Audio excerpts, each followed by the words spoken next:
Bonjour! Aujourd'hui, on va faire des photos. Vous allez voir comment on fait des photos de deux sœurs ensemble sur un fond rigolo qu'on va installer ensemble. Et je vais vous expliquer pourquoi j'installe ce que j'installe. À tout de suite! Donc, on va commencer par installer le fond. Et je vais inviter mes deux modèles. Venez les filles, je voudrais vous expliquer mon idée d'ambiance que je veux faire. Voilà Amandine et voilà Coralie. Elles sont sœurs, elles sont blondes, elles sont habillées en clair, très très clair, et en clair tout en ayant aussi des taches plus foncées sur elles. Donc moi ce que j'aimerais bien, c'est quand je les regarde comme ça de loin, je me dis waouh, je veux de la lumière. Je veux que ça soit doux, je veux que ça soit enveloppant, et dedans elles vont évoluer en fait dans cette douceur parce que sur les vêtements de Coralie, il y a quand même de contraste. Donc on va chercher à jouer avec ça dans l'image. Donc je vais faire un fond en conséquence. Vous pouvez m'attendre à côté et je vais faire le fond. Donc sur ce large mur de mon studio, j'ai installé le système Click Props avec les magnettes. Avec un fond, un de mes derniers fonds de chez Click Props, qui est dans un beige coquille d'œuf. Il est un peu chaud, un petit peu chaud. J'aime pas que ça soit complètement blanc, j'aime bien quand il y a une petite texture quand même derrière. Donc ça, c'est ma base de la photo. À côté de ça, je vais installer un autre fond que j'ai mis ici, parce que je l'aime bien aussi. Et je l'aime bien à côté.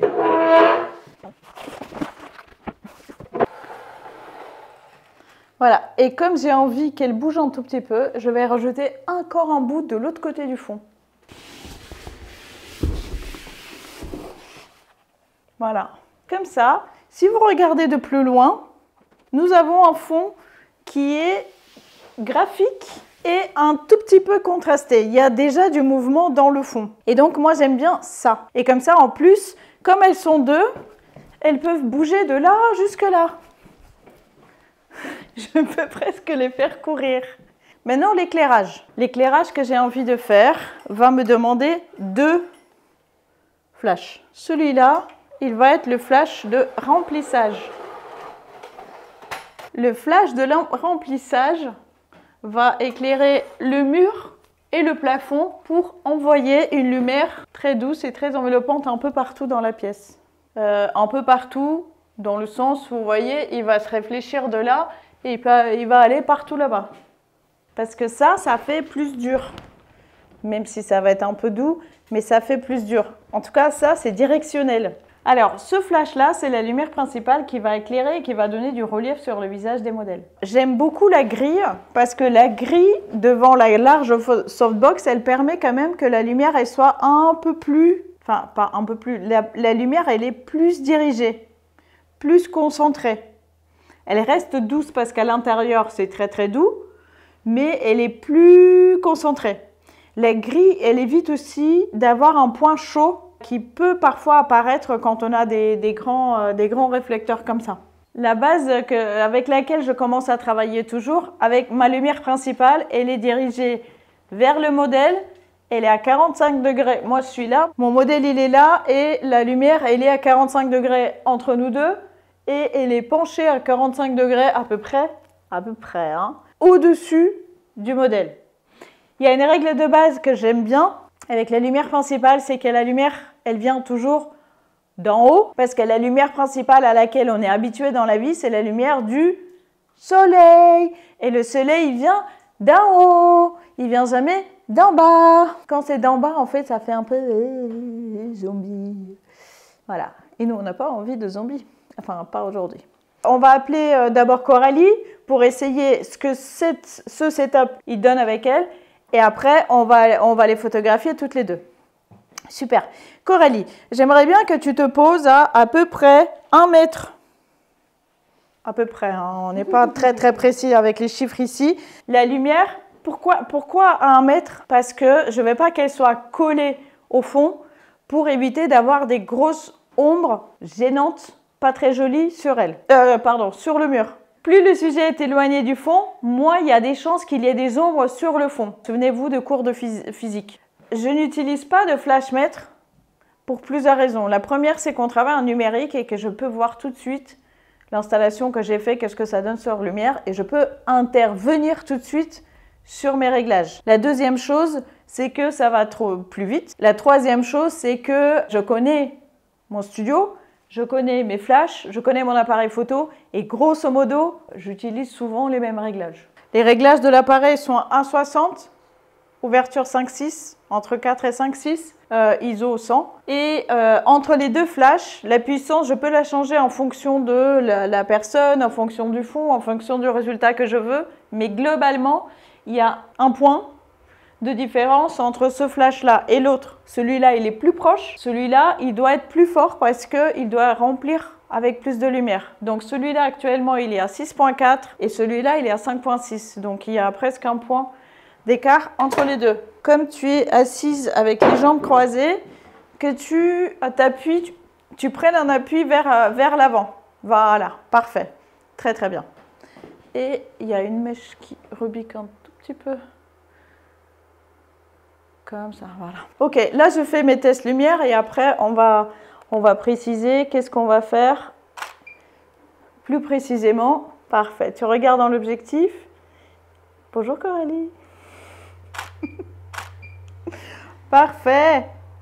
La lumière, elle est comme je veux, c'est-à-dire elle dessine bien le visage et en même temps elle est douce autour d'elle. Le fond, on le voit bien et c'est dans les bonnes couleurs comme je voulais. Ce que je vais faire pour garder les mêmes réglages, c'est-à-dire la même vitesse 160, mais je vais fermer un tout petit peu parce que je vais faire venir Amandine ici, je vais fermer à 7. Du coup, je vais soit augmenter les ISO, soit augmenter la puissance des flashs. Et comme je peux augmenter les ISO sans souci et que ça me fait que prendre 2 clics qui sont déjà dans ma main, je vais augmenter l'ISO à 320. Amandine, viens par ici. Et tu vas... Alors, je fais attention par rapport aux vêtements. Comme Amandine, elle est en blanc, je vais la mettre plus éloignée de la source principale de lumière. Parce que sinon, si elle est plus proche de la source de lumière, elle va prendre plus de lumière et du coup, soit son blanc, il va cramer, il va être surexposé, tu ne vas pas te prendre des flammes. Donc du coup, toi, tu vas te mettre ici, voilà. Tu es toute sage avec ta sœur, tu as un pantalon, tu mets ta main dans les poches et tu vas mettre le poids du corps vers Coralie. Voilà, très bien. Ce qui est important dans cette pose, c'est que visuellement, il n'y a pas d'écart entre les deux. C'est pour ça que Amandine, elle doit mettre le poids de son corps derrière Coralie, parce que sinon on dirait qu'elle l'évite. Déplace-toi de l'autre côté. Voilà. Là, tout de suite, en fait, on dirait qu'elle s'éloigne. Alors que ses pieds, ils n'ont pas bougé, c'est juste le poids du corps. Reviens là. Voilà, comme ça, elles sont d'évidence ensemble. Restez comme ça, les filles, vous êtes très bien. Parfait. J'ai augmenté les ISO à 320, c'est un tout petit peu beaucoup. Donc, je peux me mettre à ouverture 7 pour compenser ça. Ouverture 8 plutôt. Parfait. Nickel. Maintenant, j'aimerais bien... Alors, je vais les questionner. Je pose une question et vous répondez sans réfléchir, d'accord? Redresse-toi bien. Voilà. Très bien, comme ça. J'aimerais bien savoir qui c'est qui fait le mieux son lit. Et qui c'est qui fait le mieux petit déjeuner? J'ai jamais dû faire le petit déjeuner. Trop bien. Ah, parfait. Alors, je leur pose des questions parce que déjà, c'est rigolo, en effet. Et quand c'est rigolo, qu'est-ce qui se passe comme résultat? C'est que elles arrêtent de penser « Oh là là, mais je suis devant un appareil photo, qu'est-ce que je dois faire? Est-ce que je suis bien? Machin et tout. Je suis inquiète, j'aime pas trop ça. Oh là là, c'est une torture. » Du coup, elles ne pensent pas à ça. Elles pensent « Oh, ah, mais elle m'a jamais fait de petit déjeuner dans ma vie, mais quelle horreur, tu vois ?» Et du coup, parfois, ça peut faire des grimaces pas cool, mais là, pour le coup, c'était drôle. Du coup, c'était drôle pour de vrai. Et quand c'est drôle pour de vrai, ben, c'est très beau. Je vous propose de vous mettre à peu près au même endroit. Et toi, toujours de ce côté-là. Viens par là. Voilà. Alors, une question importante. Sur une échelle de 1 à 10, vous êtes tactile entre vous combien? Non, mais est-ce que vous pouvez vous faire un câlin ou c'est malaisant? Non. Bon, très bien. Ok.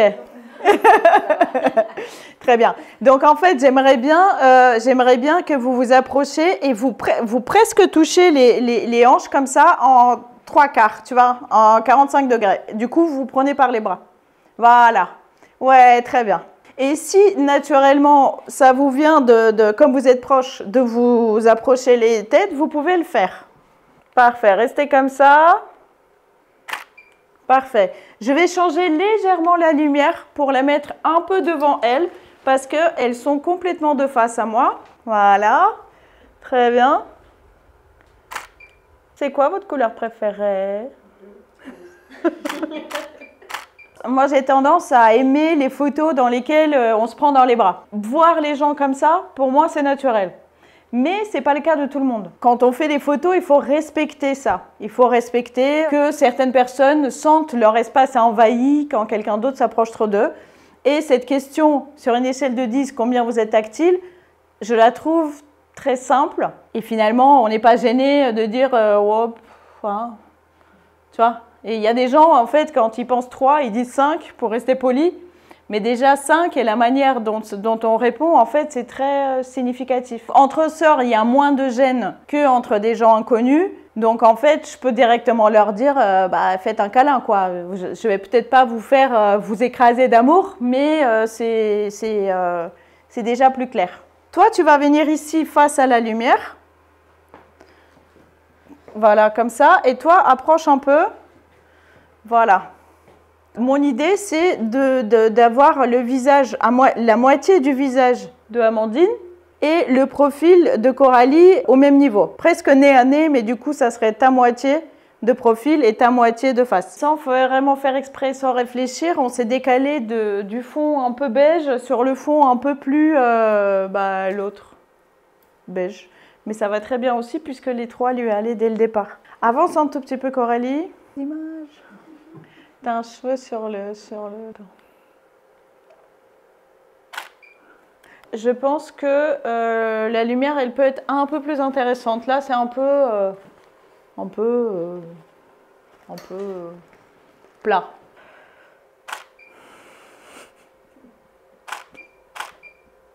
J'ai expérimenté un truc hier.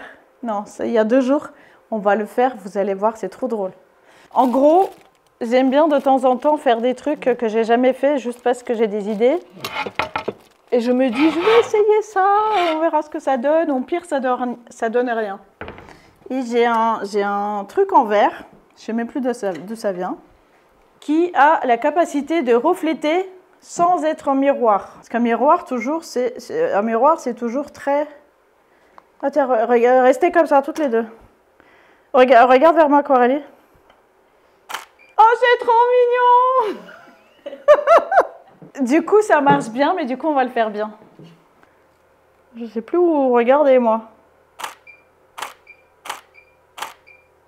Oh, c'est trop joli. Ok, donc voilà, de temps en temps, oh, vas-y, si j'essaye ça. Quand on photographie 2 personnes, ce qui est important, c'est d'observer quelles sont les proportions entre eux, dans le sens lequel est plus grand, lequel porte des lunettes, lequel est plus, on va dire, volumineux, et comment on va mettre en scène ça pour que à l'image, ça soit harmonieux, et quand c'est harmonieux, c'est plus flatteur. Par rapport à comment on va placer l'éclairage, c'est important aussi qu'il n'y en ait pas un qui va jeter de l'ombre à l'autre, qui va créer finalement de l'ombre à l'autre. Quand vous devez placer les gens, n'hésitez pas à leur dire pourquoi vous les déplacez. Vous pouvez leur dire venez par là, sinon l'autre, comme il est plus grand, il fait de l'ombre. Vous pouvez mettre le grand sur l'autre côté, comme ça le plus petit, il ne va pas jeter de l'ombre. Des choses comme ça. Vous accompagnez les gens dans la construction de votre image. Quand il y a 2 personnes ou plus, c'est une composition d'image. Avec une seule personne, c'est plus simple parce que vous composez qu'avec sa personnalité, sa structure, etc. Plus il y a de gens, plus c'est compliqué, hein, c'est évident. En tout cas, la source de la lumière, vous surveillez par rapport à l'ombre qui est créée. Quand il y en a un qui est plus grand que l'autre, c'est pas forcément pas bien parce que c'est dans la vie, il y a des gens qui sont plus grands que d'autres. Tant pis pour eux. Non, je déconne. Il y a même quand on fait des photos de couple, parfois, il y a la femme qui est plus grande que l'homme. Si ça leur pose un problème, ils vont vous l'exprimer d'une manière ou d'une autre. Et dans ce cas-là, vous pourrez utiliser des Apple Box pour équilibrer un petit peu pour que ça ne se voit pas, en fait, qui sont dans ce sens de décalage. Mais sinon, sinon ils savent hein, qu'ils s'aiment comme ça et puis c'est très très bien. À propos des tenues, c'est très important d'harmoniser une photo à 2 ou à 3 ou à 4 ou à 5 avec les tenues. Et voilà, amusez-vous bien, pensez à la lumière de fond, pensez à la lumière principale qui va dessiner les visages. Postez un commentaire si vous avez des questions. Partagez cette vidéo avec d'autres personnes qui font des photos. À très bientôt.